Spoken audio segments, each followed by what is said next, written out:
난리 났던 줍줍도 안 팔린다. 더 싸늘해진 분양시장. 이 줍줍이라는 거는 부동산 관심 있으신 분들은 한 번쯤 들어보셨을 만한 표현이고요. 이 무순위 청약을 말하는 겁니다. 보통 무순위 청약은 청약통장이 없이 들어갈 수 있는 청약이거든요. 네네. 새 아파트 봤는데 청약통장 없어도 기회가 생기니까 얼마나 많이 그렇죠. 이거를 하셨겠어요. 근데 심지어 그게 안 팔린다는 거예요, 지금. 그거마저도. 그러니까 이게 제목이 이렇게 부재로 싸늘해졌다 이런 게 드는 거죠. 이 기사의 주요 내용을 보면 부산, 천안 등에서 약간 좀 강하게 쓰신 것 같아요, 일부러. 무더기 미계약 이렇게. 예, 근데 하여튼 미계약 나온 건 맞아요. 무순위 청약에서도 대거 미분양이 났다. 전국 미분양은 2개월 연속으로 증가했고 주택, 산업, 분양 경기 전망도 뚝 떨어졌다. 이겁니다. 이게 이 네 가지가 헤드라인이거든요. 이 주요 골자예요. 요것들을 하나씩 보면서 제가 소개를 좀 해드리겠습니다. 네.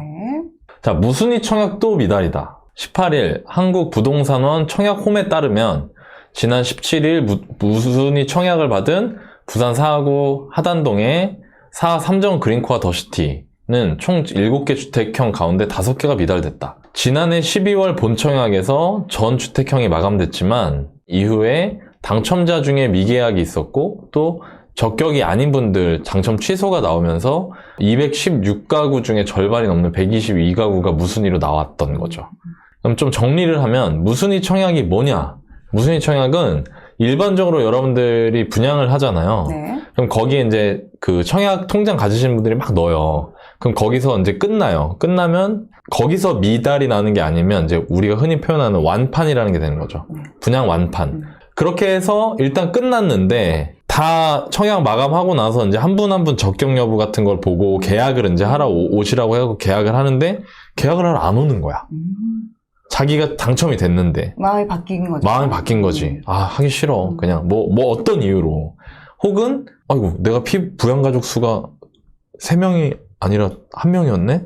아이고 내가 무주택 기간이 5년이 아니라 뭐 1년이었네? 가점 계산을 잘못해서. 그렇죠. 계산을 잘못한 경우. 그런 경우에 이제 취소를 시키거든요. 그 다음에 어떻게 하냐면 이렇게 띄우는 거예요. 무순위 청약이라는 청약통장 없이 누구나 넣을 수 있는 걸로. 근데 그게 지금 216가구를 처음에 분양을 했고 절반이 122가구였는데 거기서 미달이 난 거죠. 자, 그리고 또 있습니다. 같은 날 충남 천안시에서 진행한 극동 스타클래스 더 퍼스트 무순위 청약에서도 4개 주택형 가운데 2개의 주택형이 미달됐다. 12월에 본청약 할 때는 393가구 모집에 1995개가 몰렸어요. 그러니까 이 경쟁률이 한 5대1 가까이 나왔던 거거든요. 흥행이 됐었는데 갑자기 미계약하고 당첨 취소권이 생기고 그거에 대해서 무순위를 했는데 20가구 미달이 생긴 거죠. 이제 무순위 청약이라는 건 이런 순서를 가집니다. 먼저 분양을 하고 완판이 나요. 그런데 미계약이 일어납니다. 그리고 그거를 다시 무순위로 청약을 하는 거죠. 근데 그게 미달이 됐다. 이게 왜 이슈가 되냐면 무순위 청약을 해가지고 미달된 적이 없어요. 아예. 그런 것 같아요. 들어본 적이 없는. 그리고 경쟁률은 막 뭐 1500대 1 막 이랬거든요. 근데 이게 미달이 난 거예요. 그 왜 그럴까? 이 의미가 뭐냐면 분양할 땐 분위기 괜찮았는데 어떤 이유로 사람들이 지금은 잘 모르겠다 이런 생각을 하는 거죠. 근데 어찌됐건 간에 무조건적인 화랑은 아니라는 거죠. 지금이 이 지역들은 지금 사실 예로 나온 저 부산 사하에 있는 아파트나 네. 저 사실 아파트가 아니고 주거이고 세대수가 너무 작아. 그리고 사하구 하단동이 입지가 그렇게 좋은 동네가 아니거든요. 부산에서.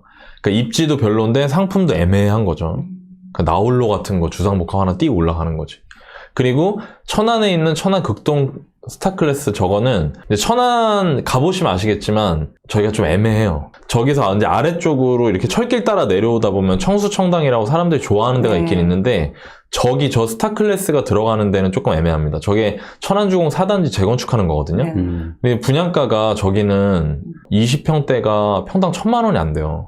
물론 이제 확장비가 좀 더 비싸대요. 그래서 얼추 평당 1,000을 맞추는데 2022년에 새 아파트 분양하는데 평당 1,000만 원이면은 굉장히 가격은 저렴한 거잖아요. 싸다고 확 느껴지더라고요. 네. 그런데 천안 분들은 이제 입지가 너무 별로다. 왜냐면 천안은 서북구, 동남구가 있는데 동남구를 조금 덜 쳐주거든요. 제가 전화해보니까 부동산 사장님들, 부사님들이 저한테 그러시더라고요. 이 지역에 있는 사장님들은 분위기 바뀐 것 같아요.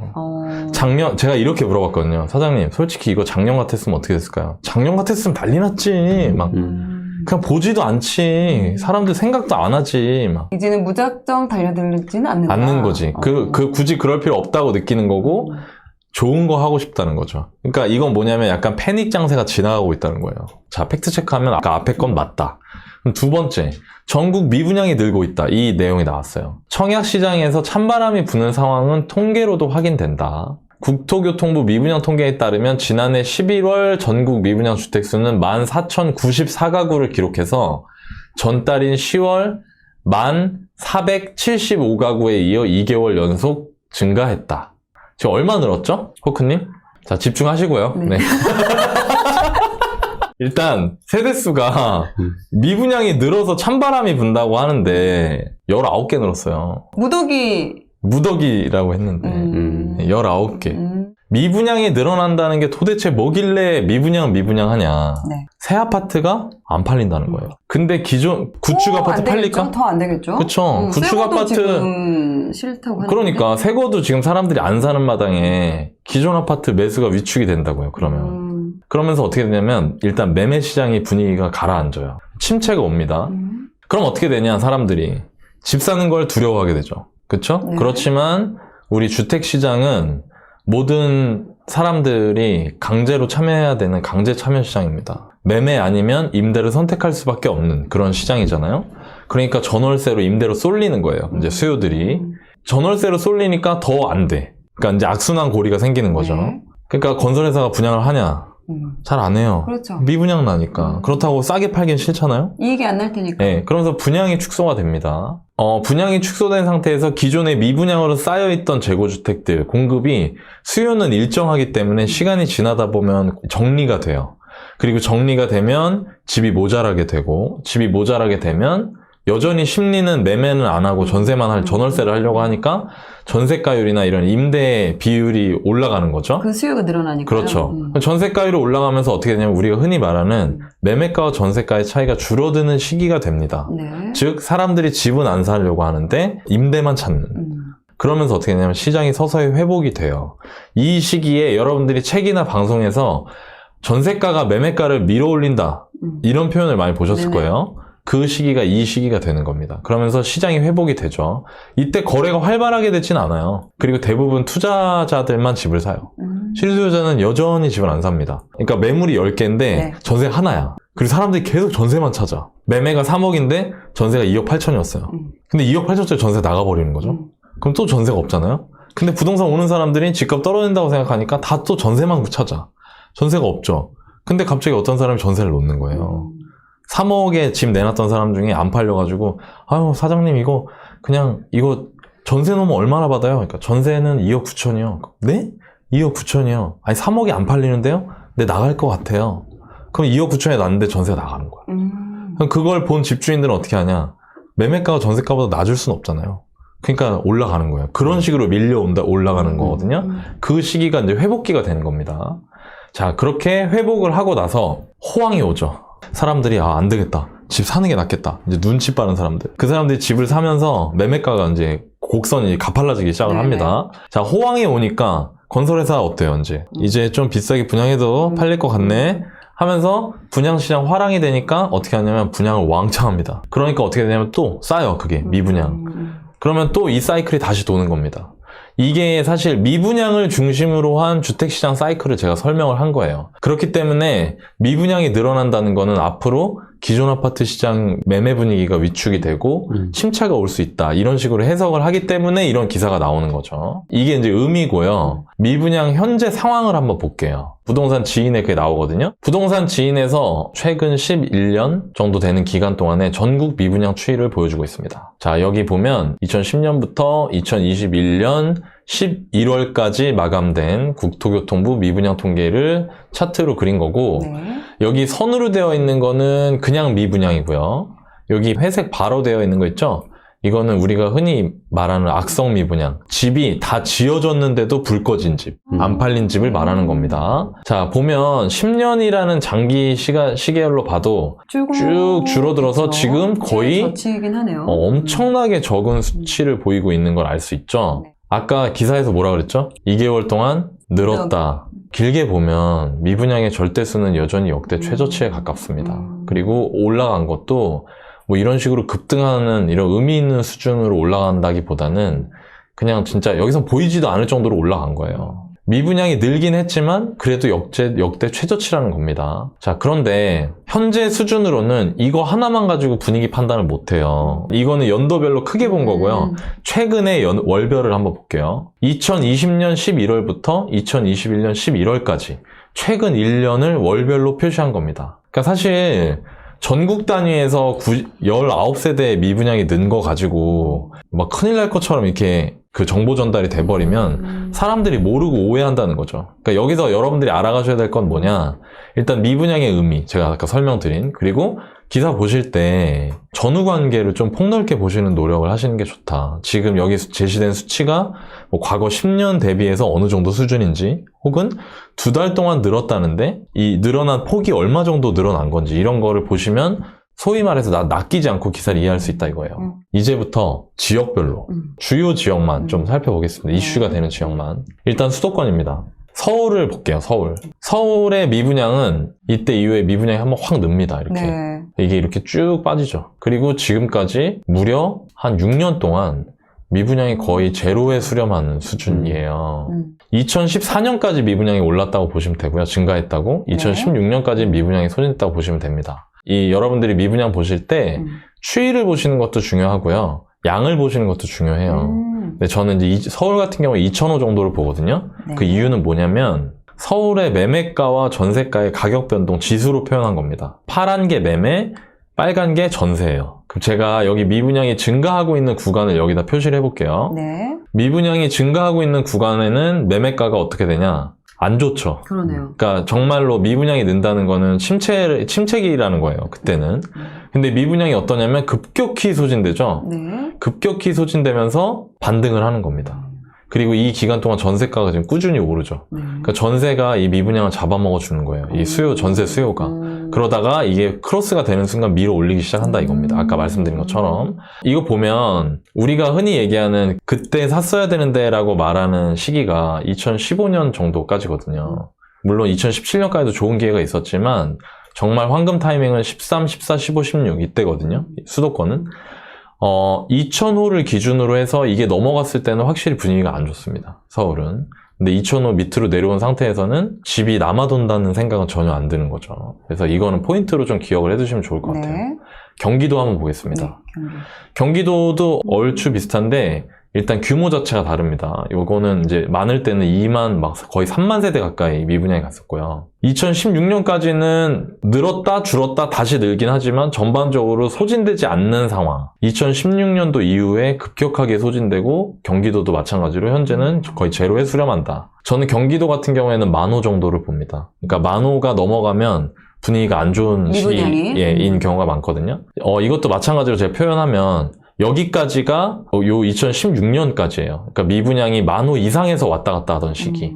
이 매매가 차트 보시면은 이 분위기가 별로 안 좋죠. 반등하긴 했는데 서울에 비해서 많이 못 올라갔어요. 그러네요. 이때. 그랬다가 미분양이 줄면서 이제 오르폭이 커지는 거고, 최근 들어와서 이제 임대차법 같은 거가 영향을 주면서 전세가 매매가 같이 동시에 급등하는 이런 모양새를 보였습니다. 자, 인천도 뭐 수도권이니까 비슷하죠. 이런 모양새를 가지고 있고, 2014년까지, 이때까지 미분양이 증가했고, 2014년부터 2017년까지는 들쭉날쭉하지만 2,500호 이상에서 놀아요. 최근에 조금 늘었어요. 이것도 똑같 마찬가지로 매매 전세를 보면 미분양이 2,500호 이상인 시기, 그러니까 2016년 정도까지는 매매가가 푹 빠졌다가 회복한 정도입니다. 그리고 미분양이 소진되는 이 시기에는 가다가 어느 정도 이렇게 올라가는. 그리고 이때 중간에 미분양 한번 늘었잖아요. 2019년에서 20년 사이에. 그때 또 잠깐 조정이 있죠. 그러니까 확실히 미분양은 뭐냐면 임대가랑은 상관관계가 명확하게 존재하기는 어려워요. 근데 미분양이라는 건 이런 거예요. 새 아파트 청약이 안 된다는 거잖아요. 그러니까 그건 뭐냐면 사람들이 집 살까 말까 고민한다는 거죠. 두려워한다는 거거든요. 그게 매매 심리에 영향을 받는 거예요. 그래서 미분양이 는다는 거는 사람들의 주택 매수 심리가 식고 있다, 이렇게 판단할 수 있는 지표라는 거죠. 여기는 인천은 2,500호 정도를 기준으로 본다. 마지막으로 많은 분들이 관심을 가지고 있는 대구를 한번 보겠습니다. 놀랍지 않나요? 2010년도 네, 미분양이 2만 호가 넘었어요. 대구는 인구가 250만? 250만. 250만 정도 되는데 2만 호라는 거는 뭐냐면 주택이 한 100만 호 정도 있을 거예요. 가구당 2.5명 정도 되니까 그 중에 새 아파트가 안 팔린 것만 2만 개라는 거예요. 그러니까 어마어마한 거죠. 이거는 진짜 분위기가 이때 안 좋았고 이때가 이제 미분양의 무덤 소리 나오던 때예요. 이때 막 아파트에 막 BMW 주고 막 덤으로. 덤으로 그러던 시기였죠. 뭐 할인 분양은 기본이고 2010년도 피크 정점에서 2014년까지 쭉 미끄럼틀 타고 내려오듯 확실하게 줄어듭니다. 그리고 2016년도에 의미 있게 올라가요. 네. 이 의미 있게 오른다는 거는 이때 거의 제로였거든요. 근데 이게 2,500호 정도까지 올라갔어요. 2,000호 조금 안 되게. 그리고 쭉 가다가 최근에 또 의미 있게 늘고 있습니다. 지금 제가 2,500호를 기준으로 하면 이 얘기를 왜 하냐면 네. 대구의 월별 미분양을 보면 최근 1년 동안 200호가 안 되는 미분양이었는데 최저치가 지금 거의 배수로 치면은 10배 그러네요. 이상 는 거예요. 그러니까 분위기 안 좋은 건 맞아요. 그러니까 분양이 이제 안 되고 있는 거죠. 그리고 분양이 안 된다는 거는 대구 사람들이 새 아파트마저도 집을 사면 안 될지도 모른다는 생각을 하기 시작했다는 겁니다. 네. 이게 미분양 줄 때거든요. 파란색. 전세가 매매가 굉장히 많이 올라가죠. 네.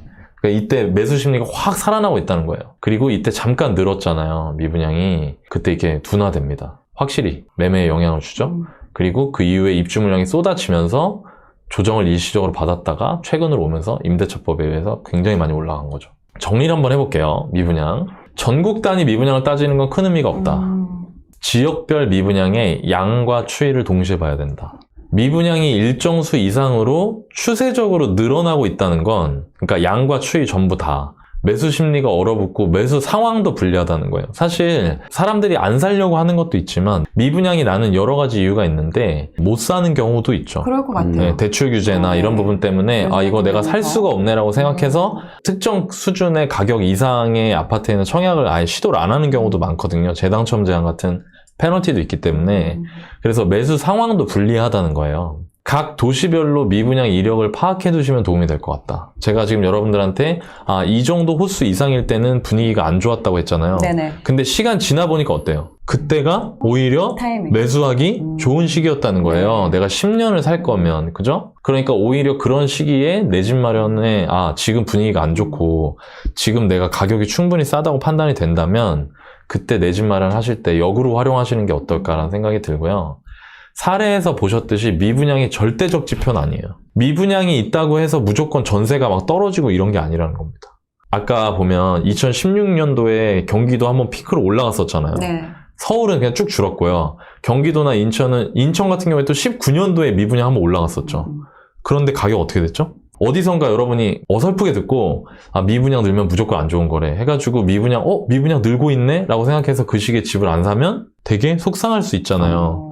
그러니까 양도 같이 보셔야 된다 이거예요. 자, 마지막으로 여기 세 번째로 나오는 주제가 분양경기 실사지수라는 개념이 있습니다. 전국 분양경기 실사지수 전망치는 지난해 12월 대비 13.8% 급락한 76.2를 기록했다. HSSI, 그러니까 분양경기실사지수는 주택산업연구원이 전국 주택사업자를 대상으로 분양경기에 대한 인식을 조사하는 지표로 기준선을 밑돌면 부정적으로 본 사업자가 반을 넘겼다는 뜻이 된다. 근데 76.1에 그것도 13.8% 급락했대. 또 확 꺾인 느낌. 확 꺾인 느낌 들고 막 불안하잖아요. 한번 볼까요? 이게 그 분양경기 실사지수 추이고요. 2018년부터의 자료입니다. 여기 있잖아요. 네.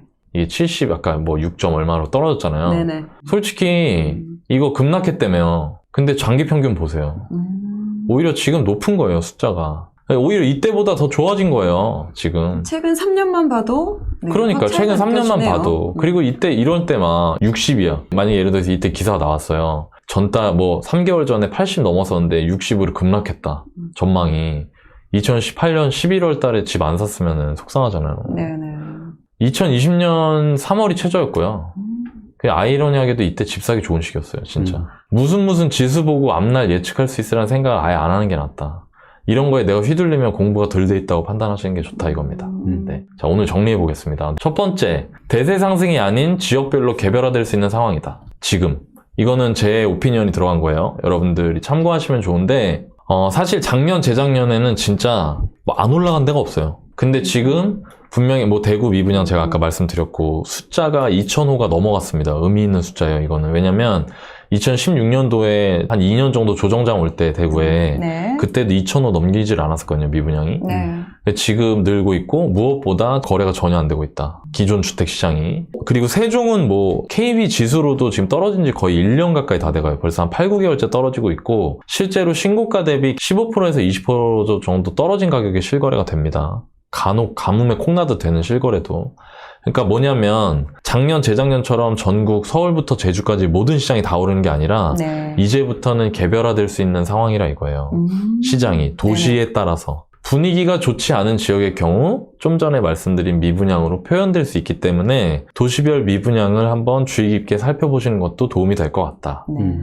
세 번째, 관심 지역의 과거 미분양과 향후 공급, 현재 가격을 보고 내 집 마련에 활용할 것. 이거 뭐냐면 과거 미분양은 어느 정도 미분양이 쌓였을 때 우리 동네가 침체기였지를 보시라는 거예요. 제가 아까 말씀드린 것처럼.